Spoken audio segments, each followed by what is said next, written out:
सौदागर कॉलोई को मैं डेविड मूरा सिंह के संग मिला, उनको लाया।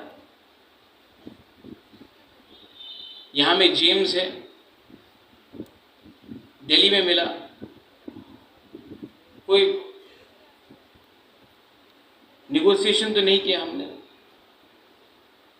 गणेश को मैं पहचानते ही नहीं था। सोहेल को मैं 2019 में शुक्ला के संग पहले बार आया, तब मैं मिला।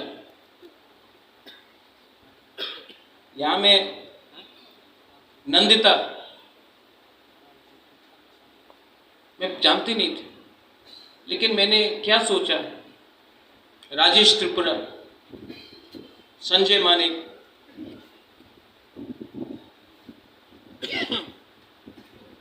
रंजीत, इनको मैं जानता नहीं था, लेकिन मुझे लगा कि एक कमिटमेंट है दफा के लिए, फाइट करने के लिए। हाँ, सीनियर लीडर्स हैं।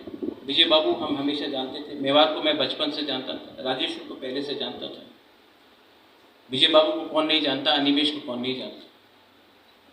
लेकिन मैंने सबको, मुझे लगा कि ये लोग गरीब फैमिली से है। इनका ना पिताजी एमएलए था, ना इनका कोई परिवार में कोई बिजनेसमैन है, उद्योगपति है।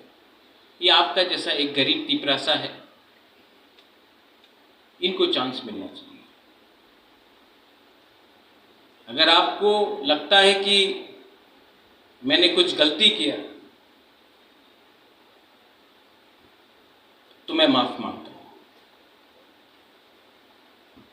हर रीजनल पार्टी, एनसीपी हो, आरजेडी हो, शिवसेना हो, समाजवादी पार्टी हो, अपना परिवार को आगे करता है, अपना फैमिली को आगे